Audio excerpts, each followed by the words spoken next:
Bienvenidos a Diario del Mundial, el programa de France 24 donde actualizamos y analizamos el día a día de la Copa Mundial de la FIFA Qatar 2022. A continuación, nuestros titulares. Argentina pasa y elude el duelo con Francia. Scaloni sale con variantes y son estas las que definen el 2-0 sobre Polonia, que deja al albiceleste como líder del grupo D. Tenemos reportes desde Doha y también desde Buenos Aires. México se despide, derrota a Arabia Saudita, pero el promedio de goles determina la salida del Tri en primera ronda. Tenemos análisis. Francia prueba a sus suplentes, pero pierde en su último partido contra Túnez. De todos modos, queda al frente en su grupo. Hay relato desde Doha. Para analizar el acontecer de cada jornada, contamos con la presencia de Octavio Sazo, periodista de la emisora Blue Radio acá en Colombia. Bienvenido, Octavio. Hola, Omar, un gusto saludarte. Y, por supuesto, también le damos la bienvenida a nuestro enviado especial, Juan Pupiales, quien nos trae todos los detalles de primera mano de esta jornada en Qatar. Saludos, Juan. Omar, Octavio, toda la audiencia, un saludo, un día más en este Mundial de Qatar 2022.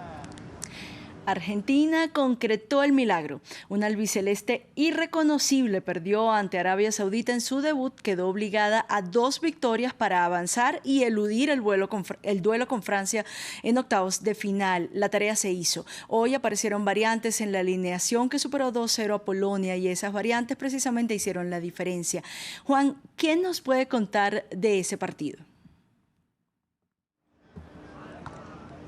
Sobre todo esos 4 cambios respecto al partido contra México, con esa primera titularidad para Julián Álvarez, el delantero del Manchester City. Sin duda, uno de los mejores arietes que hay hoy por hoy en Europa y hoy cumplió en este duelo crucial para los argentinos. También esa titularidad de Enzo Fernández, el jugador del Benfica, que cumplió en esa victoria contra México, así como el regreso del Cuti Romero y la inclusión, el regreso también de Nahuel Molina por la banda derecha. Un partido que se mostraba complicado para los argentinos en esta primera parte. Polonia, que saltó al campo demasiado conservadora. Milik ni siquiera jugó un solo minuto. Tuvieron solamente a 2 delanteros en el campo, aunque en realidad era solamente uno, Robert Lewandowski, que se peleaba contra el mundo buscando cualquier pelota que le pudiera llegar. El plan de Polonia parecía que podía funcionar en esos primeros 45 minutos en los que vimos ese penalti desperdiciado por Lionel Messi, penalti cometido por el portero polaco Wojciech Szczesny, y que fue muy polémico después de lo visto en la repetición y que aún así fue ratificado por el VAR. Pero para la segunda parte, en esos segundos 45 minutos, sí vimos quizás algunos de los argumentos por los que Argentina es favorita al título. Vimos el juego de la escaloneta, vimos el toque de Rodrigo de Paul, vimos a Messi siendo un verdadero armador y vimos esa, digamos, a Julián Álvarez acomodarse en este equipo al 9 del Manchester City. Llegó ese primer tanto, lo hizo Alexis McAllister, rematando desde en la frontal del área un centro de Nahuel Molina y un golazo de Julián Álvarez, que es una de las mejores noticias que tiene Scaloni de cara a esta Copa Mundo. Lautaro Martínez no estaba teniendo una buena actuación y parece que Julián Álvarez ya se acopla un poco al modelo de juego de este equipo, o es lo que demostró. Sin duda alguna, la mejor Argentina que hemos visto en esta Copa Mundo. Argentina que, como comentaba Omar, comenzó perdiendo contra Arabia Saudita, y de qué manera se cambiaron los papeles. Ahora son los saudíes los que se van para casa y Argentina la que avanza a octavos de final y además como primera de grupo. Juan, esos cambios que se verificaron el día de hoy pueden traducirse en cambios en titularidad para el futuro. O sea, ¿va a tener una nueva cara la escaloneta? Es un debate importante lo que tiene ahora por delante el director técnico Lionel Scaloni, porque efectivamente sentar a Lautaro Martínez, por ejemplo, es sentar a una figura muy allegada a Messi y es sentar a una figura de las entrañas de Scaloni, pero Julián Álvarez demostró hoy que está listo para jugar al lado de Lionel Messi en la delantera. Enzo Fernández yo creo que ya va a ser titular indiscutible para este equipo, que juega yo creo que mejor con él cuando está acompañado acompañado de Rodrigo de Paul. Rodrigo de Paul, que hoy por cierto vimos también en esos segundos 45 minutos, quizás también su mejor papel en esta Copa Mundo. En la defensa yo creo también que el Cuti Romero se recuperó después de las falencias que demostró en esa derrota contra Arabia Saudita, en ese primer gol de los saudíes que supuso el empate. El Cuti Romero hoy tuvo un buen papel peleándose contra Lewandowski, y yo creo que la pareja de centrales también queda definida con Otamendi y con Romero para esos octavos de final contra Australia. Tiene muchas variantes igualmente Scaloni a partir del centro del campo en adelante, pero este equipo sin duda alguna es el que hasta ahora deja las mejores sensaciones y el mejor nivel, y deja los mejores argumentos por los que Argentina podría verdaderamente ser una favorita al título. Juan Pupiales lo vivió en Doha, pero France 24 también está en Buenos Aires. Desde allí, Natalio Cosoy nos trajo la reacción de los aficionados. Así celebran los hinchas en esta esquina en la ciudad de Buenos Aires el triunfo de la selección comandada por Lionel Scaloni. Un triunfo contundente que les dio tranquilidad. La actitud, los polacos muy atrás. Había que hacer un gol más para dejarla afuera. Se merecían quedar afuera, que estaba muy atrás. Argentina de ir para adelante. Me gustó el equipo con actitud yendo para adelante. Y que sigamos así, que avance Argentina y mucha confianza para Argentina. Es lo que hay que tener fe, mucha fe. No puedo parar. Además, con esta victoria de Argentina se garantiza el primer lugar de su grupo y por lo tanto para enfrentar en octavos de final a la selección de Australia, que en los papeles es un rival relativamente sencillo, relativamente fácil, y da la esperanza de a lo mejor poder seguir avanzando en este campeonato, llegar a la final y, por qué no, que Argentina se alce con su tercera Copa del Mundo. En el otro partido del día, México superó 2-1 a Arabia Saudita, pero el resultado no le bastó para avanzar, porque la diferencia de goles en el grupo C favoreció a Polonia a pesar de su revés de hoy. 2 tantos a favor y 2 en contra para los europeos, y 2 anotados y 3 recibidos para los manitos. Octavio, una nueva decepción para México. ¿Urge una renovación en esta selección o definitivamente este es el techo, este es el tope del nivel del fútbol mexicano? Sí, lamentablemente, Umar, hoy le pasó factura el hecho de no haberle podido ganar a Polonia, porque en los papeles uno entendía que México podía perder con Argentina siendo un rival inferior, pero a Polonia tenía que haberle ganado. Polonia hoy demostró que tiene muy poco fútbol para continuar en el Mundial, y México, por su lado, demostró que cuando quiere jugar puede conseguirlo. Incluso pudo haber marcado más goles en el partido frente a Arabia Saudita y no lo terminó haciendo. Pero lamentablemente este es el tope que tiene hoy México. Tiene un par de jugadores por fuera, Tecatito Corona, que no llegó por lesión, Raúl Jiménez, que llegó en muy malas condiciones y por eso no jugó desde el arranque, pero hoy México, al dejar fuera de la convocatoria a jugadores como Carlos Vela o Chicharito Hernández, que están brillando en la MLS, pero que ya no están, según la visión de Martino, para estar en este plantel, no tiene de dónde más sacar. Entonces hay que esperar que esta generación de futbolistas que tienen mucho talento siga madurando para ver si en el Mundial que van a compartir junto a Canadá y los Estados Unidos pueden tener un mejor desempeño. Hoy tienen una tranquilidad y es saber que están clasificados al próximo Mundial sin tener que jugar una eliminatoria y que pueden trabajar en función de eso. Bien, Francia enfrentó a Túnez con sus suplentes y el recambio no pasó el examen. El campeón del mundo sucumbió 1-0, pero igual pasa de primero en su grupo. El relato lo trae desde Qatar Natalia Ruiz Giraldo. Para este tercer y último partido de fase de grupos de Francia, Didier Deschamps decidió alinear un equipo beta con 9 jugadores completamente nuevos sobre el terreno de juego, entre ellos Disasi, que por primera vez usaba la camiseta de Francia, e incluso con un Eduardo Camavinga que esta vez hizo las veces de lateral izquierdo en vez de mantenerse en el centro como es su posición normal.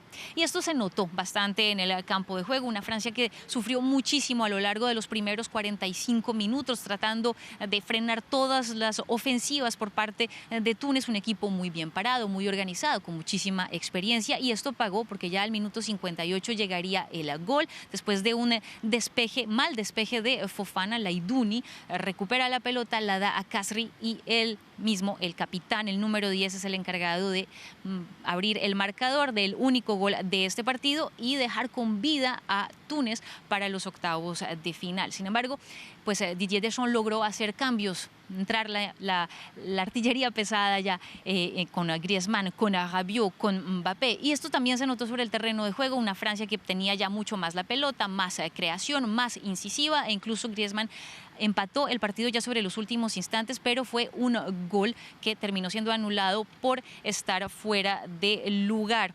En todo caso, el final de esto ya era en el banquillo de los tunecinos. Las Águilas de Cartago estaban viendo el partido de lo que estaba sucediendo entre el Australia y Dinamarca, y cuando ya vieron que era Australia la que se había quedado con esa victoria, supieron que el esfuerzo pues no había sido suficiente, que quedaban por fuera de este mundial. A pesar de esta victoria histórica, pues termina siendo una victoria amargo, como se puede decir en árabe. De esta manera, pues a Francia queda primera de este grupo D, mientras que Australia queda segunda.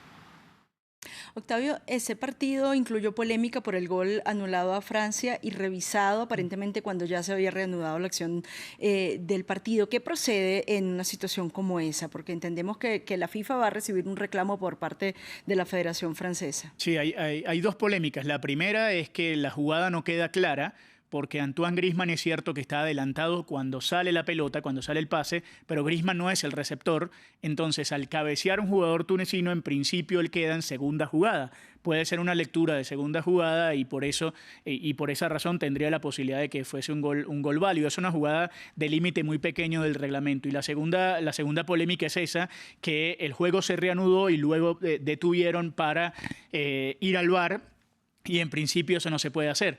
Entonces, por eso Didier Deschamps fue muy claro en la rueda de prensa diciendo que alguien me explique con el reglamento, porque la verdad yo no lo entiendo. Nadie me dijo claramente qué fue lo que pasó. Él dice que le preguntó al árbitro y tampoco supieron explicarles, y entonces evidentemente no quedó para nadie clara la situación. Lamentablemente ya no va a proceder ningún reclamo, sobre todo porque no tiene ninguna incidencia en los puntos. Por eso es que me parece incluso que la decisión de Deschamps de jugar con suplente fue, entre comillas, inteligente, porque al saber que no había manera de que ellos quedaran, al menos que pasara una catástrofe deportiva, pero al saber que no iba a pasar eso, Francia descansó un poco también a sus titulares en función de lo que va a venir de aquí en adelante, que ya es mucho más complicado.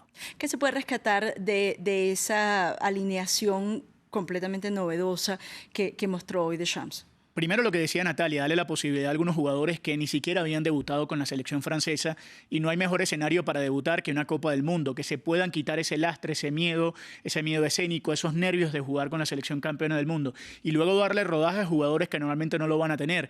Jordan Veretout, por ejemplo, en la mitad de la cancha, es decir, algunos jugadores que, salvo alguna decisión técnica, no tienen espacio, y lo otro es que jugadores como Tchouaméni o Camavinga, que son mucho más jóvenes, que digamos pueden jugar muchos partidos de manera corrida, tengan ese rodaje para llegar a los octavos de final mucho más aceitados, todos liderados por Rafael Varane, que fue el capitán del partido de hoy. Entonces yo creo que más allá del resultado, es cierto, Francia perdió y se vio superada en el primer tiempo muy ampliamente. Yo creo que no es una catástrofe lo que pasó, y seguramente Deschamps sacará un resultado en limpio como para darle rodaje también a los jugadores que llevó a la Copa. El día se completó con la decepción de Dinamarca, que fue derrotada por Australia, con lo que queda de última en el grupo D con un solo punto producto del empate que tuvo ante Túnez. La sorpresa la dan los oceánicos, Australia con la clasificación. Juan, ¿estaba para más esta selección de Dinamarca o se les fue sobredimensionada? ¿Qué nos puede comentar de ese partido? Una selección con jugadores como Christian Eriksen, que volvió a estar en un buen nivel de juego, Christensen, Cáceres Michael, Cornelius, jugadores con un buen rodaje en las principales ligas de Europa, que terminen como últimas de grupo con un solo punto. Es una decepción, además teniendo en cuenta que Dinamarca se metió en esta Copa del Mundo como una de las 6 selecciones de Europa clasificadas de manera directa a esta Copa. Venían además de la Liga de Naciones de ganar en 2 ocasiones a Francia, así que sobre el papel era una selección llamada a hacer muchísimo más, pero se enfrentó a una selección australiana que dejó un muy buen sabor de boca en esta primera fase, que avanza a la siguiente instancia con los mismos puntos que Francia y que ha marcado goles en todos sus partidos. Sin duda alguna, una decepción danesa que perdió contra un equipo, contra Australia, que venía de clasificar a esta Copa Mundo en el repechaje contra Perú, y finalmente son los oceánicos los que regresan a octavos de final. A manera de antecedente, yo recuerdo muy bien el Mundial de Alemania 2006, que fue cuando cuando Australia también consiguió clasificar a octavos de final. Por ese entonces, esa selección australiana dejaba sensaciones muy parecidas a esta. Juegan muy buen al fútbol, tienen un equipo muy físico. En esa ocasión, en octavos de final, perdieron contra Italia con un polémico penalti pitado a Fabio Grosso y que cobró Totti para que la Azzurra avanzara a cuartos de final. Ahora Australia se medirá contra Argentina en un duelo que seguramente será muy atractivo. Juan, lo dejamos para que descanse. Ha sido un día largo. Mañana nos reencontramos. Y Octavio, le pregunto sobre esta selección australiana, ¿qué podemos destacar? ¿Qué se sabe del fútbol de Australia, que no solo queda en las antípodas del mundo, pero además en las antípodas del mundo futbolístico, ¿no? Sí, Juan es mucho más joven que nosotros y su recuerdo se va al 2006, el mío se va al año 93, cuando Colombia le ganó 5-0 a Argentina. Argentina tuvo que ir al repechaje con Australia y fue precisamente en esa historia en la que Diego Maradona volvió a la selección para jugar el 94, el Mundial de 94. Por eso se van a reencontrar dos equipos que se conocieron en aquel momento. Pero el tema de Australia, primero hay que contar a la gente, Umar, que Australia juega en una confederación distinta a la suya. Por esa razón terminó jugando un repechaje, no juega más en la Confederación Oceánica, por esa razón no se clasifica automáticamente. Y lo otro es que jugó la mayoría de sus partidos de la eliminatoria en Doha. Eran prácticamente locales ahí. Por esa razón Australia se siente muy cómodo en ese lugar. No es casualidad que Australia haya conseguido 6 puntos y se haya sentido cómodo en un lugar que ya conocía los escenarios, los estadios, el clima y todo lo demás. Y lo otro es que es un equipo que futbolísticamente es muy pobre, digamos, es un equipo que físicamente está muy bien dotado, que digamos técnicamente están tratando de igualar a los rivales, que utilizan esa potencia física para combatir, pero que futbolísticamente está varios escalones por debajo de algunas selecciones de esta Copa del Mundo. Lo que pasa es que aprovecharon perfectamente el mal momento danés, que es una catástrofe. Ninguno tenía a Dinamarca último de grupo. Es más, luego de las lesiones de Francia, había mucha gente que decía que Dinamarca iba a ser el primero del grupo porque la había ganado también en la Liga de Naciones. Entonces, hay que ver cómo llega Australia acá. Yo creo que el tope de Australia está muy cerca de los octavos de final y seguramente Argentina tendrá que aprovechar esta posibilidad que le da el Mundial y no perderla como la hizo frente a Arabia Saudita. Octavio, muchísimas gracias por su aporte. La seguimos mañana. Nos reencontramos mañana. Y ahora vamos con una selección de noticias de esta Copa del Mundo. Edson Arantes do Nascimento, el Rey Pelé, se encuentra estable luego de haber sido internado esta mañana para reevaluar el tratamiento para el cáncer de colon que sufre desde hace poco más de un año. Las autoridades del Hospital de São Paulo, donde se encuentra ingresado, emitieron un comunicado descartando la necesidad de someterlo a cuidados intensivos. Comienzan los rumores sobre el futuro de Cristiano Ronaldo, que quedó desvinculado del Manchester United al inicio del Mundial. De acuerdo con el diario español Marca, el equipo Al Nassr de fútbol de Arabia Saudita hizo una oferta de 200 millones de euros por temporada. Estados Unidos no cuenta con el goleador del partido de Irán, Christian Pulisic, para los octavos de final contra Países Bajos, al menos no por ahora. Al jugador del Chelsea le diagnosticaron una contusión pélvica por el golpe sufrido en la acción de su gol y será evaluado día a día para definir su regreso. Y antes de irnos, repasamos rápidamente la jornada de mañana en el Mundial. España busca ante Japón quedar en la cima del grupo E y Alemania está obligada a la victoria ante Costa Rica. En el grupo F, Bélgica se mide al líder Croacia en su última oportunidad de evitar la debacle. Marruecos tratará de sellar la clasificación ante Canadá.